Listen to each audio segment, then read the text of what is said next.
एक राजकुमारी की कहानी। एक बार की बात है कि एक राजा अपने पड़ोसी राजा से लड़ाई में हार गया, तो उसने अपना देश छोड़कर भागना पड़ा।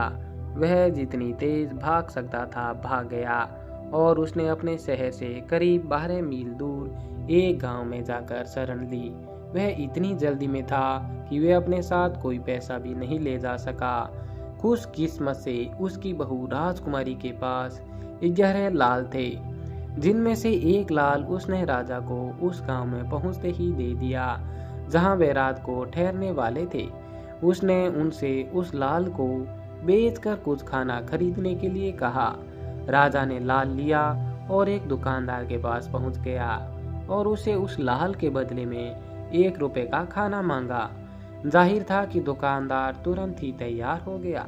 उसने राजा से अपने घर चलने के लिए कहा, जहां वे उसको उसके लाल का पैसा देगा। पर यह दुकानदार एक बहुत ही नीच आदमी था। हालांकि वह राजा को उसका पैसा वहीं का वहीं दे सकता था, पर वह उसको अपने घर ले जाना चाहता था, क्योंकि अपने घर के एक कमरे में उसने एक जाल बिछा रखा था, जिससे उसने कई लोगों को कैद कर रखा था। वह जाल ऐसा था कि जो कोई उस जाल पर बैठता वह उसमें नीचे गिर जाता था और फिर वहां से वह निकल नहीं पाता था जब तक वह दुकानदार का मांगा हुआ पैसा नहीं दे देता था। यही उसने राजा के साथ किया। अब कई घंटे गुजर गए और राजा नहीं लौटा, तो राजकुमारी ने एक और लाल अपने पति को दिया ताकि वह उससे कुछ खाना खरीद सके और उसे राजा का पता लगा सके। राजकुमार भी इत्तेफाक से उसी दुकानदार की दुकान पर पहुंच गया, क्योंकि बाजार में वही एक सबसे बड़ी दुकान थी। उसने भी उससे उस लाल को खरीदने के लिए कहा। दुकानदार बोला, ठीक है, तुम मेरे घर चलो, मैं इसके पैसे तुम्हें घर पर चल कर ही दूंगा। यहाँ मेरे पास इतने पैसे नहीं हैं। सो वह राजकुमार को अपने घर ले गया और उसे जाल पर बैठने के लिए कहा। इस तरह राजकुमार भी उसके जाल में फंस गया। अंधेरा हो गया था, तो न तो राजा लौटा और न ही राजकुमार लौटा। यह देखकर राजकुमारी ने अपने पास से तीसरा लाल निकाला और रानी को देते हुए उसे कुछ खाना खरीदने के लिए कहा। रानी उस लाल को लेकर गई तो उसका भी वही हाल हुआ जो उसके पति और बेटे का हुआ था। राजकुमारी ने उसका कुछ देर तो इंतजार किया, फिर उसको लगा कि राजा, रानी और उसके पति तीनों पर कोई मुसीबत आ पड़ी है, इसलिए ऐसा हुआ। सो उसने अपने पति से के कपड़े पहने और बाजार चली। राजा, रानी और अपने पति की तरह उसने भी सबसे बड़ी दुकान देखी, तो वह भी उसी दुकान पर जा पहुंची और उसने भी दुकानदार से अपने लाल के बदले में पैसे मांगे। दुकानदार ने उससे भी वही कहा, चलो मेरे घर चलो, पैसे मैं तुम्हें वहीं दूंगा। घर पहुंचने पर उसने उससे भी अपने जाल वाले कमरे में घुसने के लिए कहा और कहा कि वह वहां उसका इंतजार करे, वह अभी पैसे लेकर आता है। कहकर दुकानदार चला गया। पर राजकुमारी दुकानदार के लिए बहुत तेज थी। उसको दुकानदार की शक्ल कुछ अच्छी नहीं लगी और उसको यह भी कुछ अजीब सा ही लगा कि उसने अपनी दुकान में रोजमर्रा के लिए कुछ रुपए भी नहीं रखे थे, इसलिए वह उस कमरे में नहीं गई। पर जब वहां दुकानदार का इंतजार कर रही थी, तो उसने उसके फर्श में से कुछ आदमियों की आवाज आती सुनी। उसने वे आवाजें पहचान ली। वे राजा, रानी और उसके पति की आवाज थी। वे सहायता के लिए चिल्ला रहे थे। यह सुनकर उसे बड़ा आश्चर्य हुआ। वह चिल्लाई, ओ चोर, ओ खूनी, तू कहाँ है? दुकानदार यह कहते हुए उसकी तरफ आया। क्या हुआ? राजकुमारी बोली, तूने इन लोगों के साथ क्या किया है? जहाँ कहीं भी ये लोग हैं, इनको यहाँ से बाहर निकाल, नहीं तो मैं अभी राजा को खबर करती हूँ। यह सुनकर दुकानदार डर गया और उसने तुरंत ही उन सब को छोड़ दिया। उसने उनके लाल भी वापस कर दिए और उनसे लिए थे। उसके बाद राजा, रानी और राजकुमार तो चले गए, पर राजकुमारी ने, जो अभी भी राजकुमार के वेश में थी, दुकानदार का खाने का न्योता स्वीकार कर लिया। राजा, रानी और राजकुमार तुरंत ही उस जगह लौटे जहां वे राजकुमारी को छोड़कर गए थे, पर वहां तो उनकी राजकुमारी कहीं दिखाई नहीं दी। तो राजकुमार रोते हुए बोला, ओह, लगता है उसके ऊपर कोई मुसीबत आ पड़ी है। राजा बोला, नहीं नहीं, ऐसा नहीं है, वह हम लोगों को ढूंढने गई होगी, अभी थोड़ी देर में आ जाएगी। पर वह थोड़ी देर में नहीं आई। उसको राजा, रानी और राजकुमार के पास लौटने में कई साल लग गए। वह अगले दिन सुनार के यहाँ चली गई और कई दिन चलने के बाद एक दूसरे राज्य में आ पहुंची। क्योंकि वह एक लड़के के वेश में थी, सो उसने अपने आप को एक बनिए का लड़का बताया और अपना नाम गणपत राय रख लिया। एक दुकानदार उसके साफ बोलने के तरीके से प्रभावित हो गया और उसको अपनी दुकान पर रख लिया। इस दुकानदार के 3 पत्नियां थी, पर कोई बेटा नहीं था। इसकी वजह यह थी कि जब भी उसकी किसी पत्नी ने एक बेटे को जन्म देती तो उसके अगले दिन ही एक राक्षसी आती और उसको खा जाती। हुआ यह कि जब गणपत राय उसके यहाँ काम कर रहा था तो दुकानदार की एक पत्नी ने एक बेटे को जन्म दिया। दुकानदार अपने बिजनेस के लिए गणपत पर काफी भरोसा करने लग गया था। सो उसने उससे कहा, मेरी इच्छा है कि तुम आज की रात मेरी पत्नी के कमरे के दरवाजे पर उसका पहरा दो, ताकि वह राक्षसी वहां न आए और मेरा बच्चा बच जाए। यह यकीनन वहां आएगी और उसके खाने की कोशिश करेगी। गणपत राय राजी हो गया। रात को राक्षसी आई और कमरे का दरवाजा खोलने के लिए दौड़ी। गणपत राय भौचक्का चौंकना खड़ा था। उसने तुरंत ही उसके बाल पकड़कर उसको नीचे गिरा दिया। राक्षसी चिल्लाई, मुझे छोड़ दो, मुझे छोड़ दो, मैं वादा करती हूँ कि मैं इस घर में फिर कभी नहीं आऊंगी। मुझे छोड़ दो, मुझे जाने दो। लो यह रुमाल लो, यह मेरे इस वायदे की निशानी है। गणपत राय ने उसे रुमाल लेकर उसे छोड़ दिया और वह चली गई। इस तरह गणपत राय की वजह से दुकानदार का बच्चा बच गया। अगली सुबह जब दुकानदार ने सुना कि रात को क्या हुआ था तो वह बहुत खुश हुआ और बोला, तुमने मेरी यह सेवा की है, मैं तुम्हें इसका बदला कभी नहीं चुका सकता। तुम जब तक चाहो मेरे मकान में मेरे साथ रह सकते हो। मैं अपनी बहन की शादी तुमसे कर दूंगा। सो दुकानदार ने अपनी बहन की शादी गणपत राय से कर दी। कुछ दिन बाद ही गणपत राय ने दुकानदार से अपने पत्नी के साथ अपने माता पिता के पास जाने की इच्छा प्रकट की। पहले तो दुकानदार ने आनाकानी की, पर फिर राजी हो गया। अपने देश जाकर गणपत राय ने राजा, रानी और अपने पति की बहुत खोज की। आखिर में वे उसको एक गांव में भीख मांगते मिल गए। उन लोगों ने तो उसको नहीं पहचाना क्योंकि वे एक आदमी के कपड़े में पहने थी, पर उसने उनको पहचान दिया। एक शाम उसने अपने कपड़े पहने और उनके पास गई, तब उन्होंने उसको तुरंत ही पहचान लिया। राजकुमार बोला, प्रिय तुम कहाँ थी? राजा और रानी बोले, बेटी तुम कहाँ थी? तुम्हें क्या हो गया था? हमको लगा कि या तो तुमको कोई बहका कर ले गया है या फिर तुम मर गई हो। हमने तो तुम्हारे मिलने की आशा ही छोड़ दी थी। राजकुमार अपनी पत्नी से मिलकर और राजा रानी अपनी बहू से मिलकर बहुत खुश थे। वह रात सब लोगों ने खुशी खुशी गुजारी। अगले दिन राजकुमारी उन तीनों को वहां ले गई जहां वह अपनी पत्नी के साथ ठहरी हुई थी और उससे उनको मिलाया। फिर उसने उनको वह सब बताया जो उनको आजाद कराने के बाद उसके साथ घटा था। कैसे वह दूसरे देश आई, यहाँ कैसे एक दुकानदार के यहाँ काम किया, कैसे अल्लाह ने उसको अमीर बनाया, कैसे उसकी उस दुकानदार की बहन से उसकी शादी हुई और कैसे वह बहुत सारे पैसे की मालकिन बनी।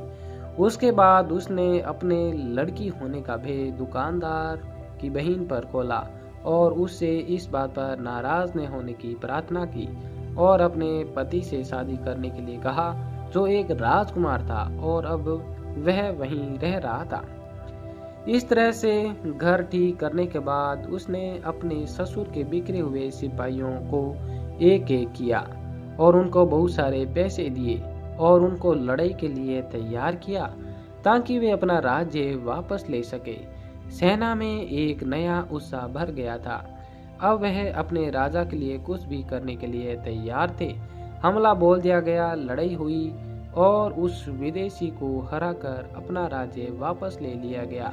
सब लोग अपने राज्य वापस लौट गए और खुशी खुशी रहने लगे।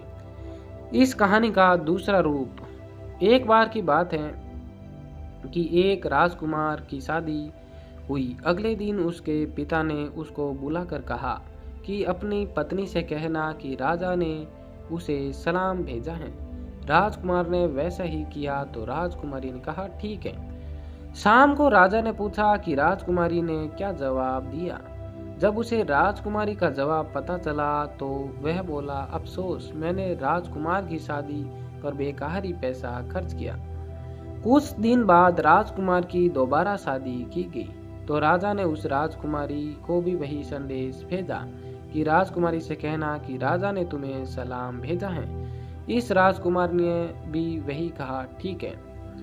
जब राजा ने राजकुमारी का यह जवाब सुना तो राजा के मुंह से फिर निकला, उफ, मैंने राजकुमारी की शादी पर बेकार ही पैसा खर्च कर दिया है। कुछ समय बाद राजा ने राजकुमार की तीसरी शादी की तो राजा ने उस राजकुमारी को भी वही संदेश भेजा कि राजकुमारी से कहना कि राजा ने तुम्हें सलाम भेजा है। यह राजकुमारी थोड़ी सी शर्मीली और भले घर की थी।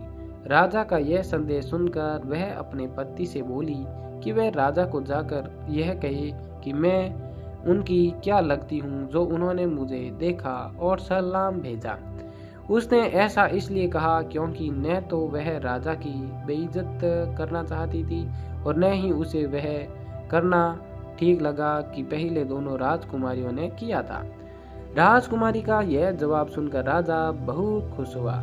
उसने राजकुमार से कहा, तुम्हारी यह पत्नी बहुत अच्छी और समझदार है। तुम्हारी इस शादी पर मैंने अपना पैसा बेकार खर्च नहीं किया है। राजकुमार की इस तीसरी शादी के कुछ साल बाद एक दूसरे ताकतवर राजा ने उनके राज्य पर हमला किया और उसका राज्य जीत लिया। इससे राजा को अपना राज्य छोड़कर भाग जाना पड़ा। शाही घराना तितर बितर हो गया। राजा, रानी और राजकुमार किसी दूसरे एक देश भाग गए और तीनों राजकुमारियां अपने अपने मायके चले गई। देश छोड़ने से पहले सबसे छोटी राजकुमारी ने 7 रोटियां बनाई। उनमें हर एक रोटी में उसने एक एक लाल रखा और अपने साथ ले गई। घूमते घूमते राजा, रानी और राजकुमार उस देश में आ निकले जिसमें सबसे छोटी राजकुमारी रहती थी। किसी तरह से राजकुमारी ने उन्हें देख लिया और अपने घर बुला लिया। उन्होंने राजकुमारी को सब कुछ बताया कि जब वे उन्होंने देश छोड़ा उन पर क्या बीती। राजकुमारी को उन पर दया आ गई तो उसने राजा को एक रोटी दी और कहा, यह रोटी तो बहुत पुरानी है पर इसके बीच में एक लाल रखा है। इसको बाजार में बेचकर आप अपने लिए जरूरत का सामान खरीद ले। राजा ने राजकुमारी को धन्यवाद दिया और तुरंत ही उस लाल को बेचने के लिए बाजार चल दिया। वह बाजार की सबसे बड़ी दुकान पर गया और वहां उसने लाल खरीदने के लिए कहा। दुकानदार उस लाल की सारी कीमत देने में शंक पकाया तो राजा ने कहा, ठीक है, अगर तुम अभी मुझे इसके पूरे पैसे नहीं दे सकते तो नहीं सही, मुझे कुछ पैसे दे दो, बाकी पैसे कल आकर ले जाऊंगा। दुकानदार ने उसको कुछ पैसे दे दिए और राजा से अगले दिन आने के लिए कहा। अगले दिन जब राजा अपने बाकी के पैसे लेने उसकी दुकान पर गया तो दुकानदार ने उसको डांट पिलाई, कैसे पैसे, किसके पैसे, चले जाओ यहाँ से, बेकार की बातों में मेरा समय बर्बाद मत करो। बहुत सारे लोगों ने इसी तरह से मेरा समय बर्बाद किया है जैसे कि तुम कर रहे हो। वे सोचते कि इस तरीके से वे मुझे धोखा लेंगे। धोखा खाने वाला नहीं था, पर हम में से कुछ भी याद बहुत अच्छी हैं। तुमने मुझे लाल बेचा ही कब? तुम जैसे गरीब आदमी के पास लाल आया ही कहां से? मैं तुम्हें जानता तक नहीं। चले जाओ यहाँ से वरना मैं तुम्हें जबरदस्ती बाहर निकाल दूंगा। राजा ने देखा कि वह उससे बाकी का पैसा नहीं निकलवा सकता था, तो वह वहां से चला आया। अब इस जवाब के साथ मैं रानी, राजकुमार और राजकुमारी के पास कैसे जाऊं? वह तो मेरे ऊपर विश्वास ही नहीं करेंगे, बजाय उसके कि मेरे ऊपर शक करे और फिर उनको सफाई दूं। अच्छा हो कि मैं महल से भाग जाऊं और वहां कहीं और जाकर अकेला ही रहूं। यही सोचकर राजा वहां से महल ने जाकर एक जंगल में चला गया और अपने बुरे भाग्य को कोसता रहा। कई घंटे बीत जाने के बाद भी जब राजा घर वापस नहीं लौटा, तब राजकुमारी ने एक रोटी निकाली और उसे अपने पति को देते हुए कहा कि यह रोटी तो बहुत पुरानी है, पर इसके अंदर एक लाल है। वह उसको ले जाकर बाजार में बेच दे और उन पैसों से अपनी जरूरत का सामान खरीद ले। राजकुमार ने रोटी ली, उसमें से लाल निकाला और उसे बाजार में बेचने चल दिया। वह भी उसी दुकान वाले के पास पहुंचा जिसके पास उसके पिता गए थे। उसने भी उस नीच के हाथों धोखा खाया और अपने पिता की तरह महल वापस जाकर कहीं अकेले ही जिंदगी गुजारने का फैसला किया। इत्तेफाक से वह भी उसी जंगल में चला गया जहां उसके पिता गए थे। वह वहां जाकर उसके पिता मिल गए। उसने उनको अपनी कहानी बताई तो पता चला कि उसके पिता के साथ भी वैसा ही हुआ था। जब कुछ हफ्ते गुजर गए और राजा और राजकुमार का कोई पता नहीं चला, तो राजकुमारी ने सोचा कि उसके ससुर और उसके पति उसको छोड़कर चले गए। उसने एक और रोटी निकाली और रानी को देकर कहा कि रोटी तो बहुत पुरानी है, पर इसमें एक लाल है जिसको बेचकर कुछ पैसा मिल सकता है, सो वह उसे बाजार में बेचकर उसका पैसा बना ले। इत्तेफाक से वह भी उसी दुकानदार के पास पहुंच गई और उसके पास भी वही हुआ जो राजा और राजकुमार के साथ हुआ था। उसने भी यही सोचा कि अब वह बिना लाल के या बिना पैसे के राजकुमारी के पास कैसे जाए, सो वह भी जंगल में अकेली रहने चली गई जहां उसको उसका पति और बेटा मिल गए। वहां जाकर उसने भी अपनी कहानी सुनाई और वह भी वैसी ही थी जैसी कि उन दोनों के साथ हुई थी। राजकुमारी ने रानी का कई दिनों तक इंतजार किया। फिर एक आदमी का वेश बनाकर वह अपने पिता के घोड़े पर उन सब की खोज में चल दी। वह रास्ते में सबसे पूछती गई कि क्या उन्होंने किसी भिखारी को देखा है, पर कहीं से उसको कोई संतोषजनक जवाब नहीं मिला। वह चलती गई कि वह एक दूसरे देश में आ निकली। वहां का राजा अपने महल के बारामदे में टहल रहा था कि उसने उस नौजवान सवार को देखा और उसने उसको बुलाकर पूछा कि क्या वह उनके महल में काम करना चाहेगा। वह तैयार हो गया और तुरंत ही उसके महल में कुछ खास कामों के लिए लगा लिया गया। उसकी चतुराई और अक्लमंदी से राजा बहुत प्रभावित हुआ। वह उसको अक्सर अपने सभी मामलों में सलाह लिया करता था। जब वह महल में रह रही थी तो उस शहर में एक बहुत बड़ा अजगर आया और उसने कई लोगों को मार दिया। कोई भी आदमी अपने घर के दरवाजे से बहुत दूर जाने से डरता था। राजा से लेकर नीचे से नीचे आदमी तक को उसके काटने का खतरा था। राजा बहुत दुखी था, सो ऐसे समय में उसको अपने सलाहकार की याद आई। सो उसने राजकुमारी को बुलावा भेजा और उससे पूछा कि ऐसी हालत में उसको क्या करना चाहिए। राजकुमारी तुरंत बोली, मैं उस जानवर को मार देता हूँ। राजा यह सुनकर बहुत खुश हुआ। उसने कहा, जाओ और अगर तुमने उसे मार दिया तो मैं अपनी बेटी की शादी तुमसे कर दूंगा। राजकुमारी गई और उसने अजगर को मार दिया। जैसे ही वह इस अच्छी खबर के साथ महल लौटी, राजा ने अपनी बेटी की शादी उसके साथ कर दी। राजकुमारी ने कहा कि यह सब अपने पीर साहब की सलाह पर करने के लिए तैयार हुई थी। सो उसको और उसकी पत्नी को अलग अलग महलों में रखा जाए। जो घर राजकुमारी को दिया गया था वह एक चौराहे के एक कोने पर था। कभी कभी जब उसके पास कुछ काम करने के लिए नहीं होता था तो वह अपनी छज्जे पर बैठ जाती और बाहर आते जाते लोगों को देखती रहती थी। एक दिन उसने रास्ते पर राजा, रानी और अपने पति को जाते देखा तो वह भौचक्की रह गई। उसने उनको आवाज लगाकर पूछा कि वे कौन थे, कहाँ जा रहे थे और क्या कर रहे थे। उन्होंने देखा कि लड़का कुछ दयालु है, सो उन्होंने उसको सब कुछ बता दिया। उसने उनको अंदर बुला लिया और बताया कि वह कौन थी। उसने कहा, देखिए मैं आपकी बहू हूँ, मुझे नहीं मालूम कि आपके ऊपर क्या गुजरी, सो मैंने अपना वेश बदल लिया और आप लोगों की खोज में निकल पड़ी। भगवान का लाख लाख धन्यवाद कि आप लोग मुझे मिल गए। आप यहाँ शाम तक इंतज़ार करें, तब तक मैं आपके साथ चलूँगी। हम सब उस नीच दुकानदार के पास चलेंगे और उसको इसकी सज़ा मिलनी चाहिए और हमारा सामान हमको वापस मिलना ही चाहिए। उस शाम को राजकुमारी राजा रानी और राजकुमार के साथ उस दुकानदार की तरफ चल दी।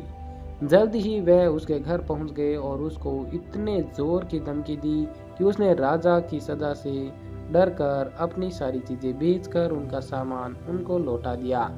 उसके बाद राजकुमारी ने उस राजा के पास सब बातों को समझाकर संदेश भेजा, जिसकी बेटी से उसने शादी की थी उसको माफ कर दिया जाए और वह अपनी बेटी की शादी राजकुमार से कर दे।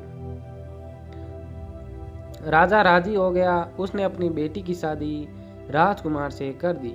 फिर उसने राजकुमारी के ससुर को बहुत सारी सहायता दी, जिससे उन्होंने अपना राज्य फिर से पा लिया और फिर चारों तरफ शांति ही शांति रही। दोस्तों, अगर ये कहानी पसंद आई तो इसे लाइक, शेयर एंड सब्सक्राइब करें और ऐसी ही कहानियाँ देखने के लिए अन्नू स्टोरी चैनल को सब्सक्राइब जरूर करें। धन्यवाद।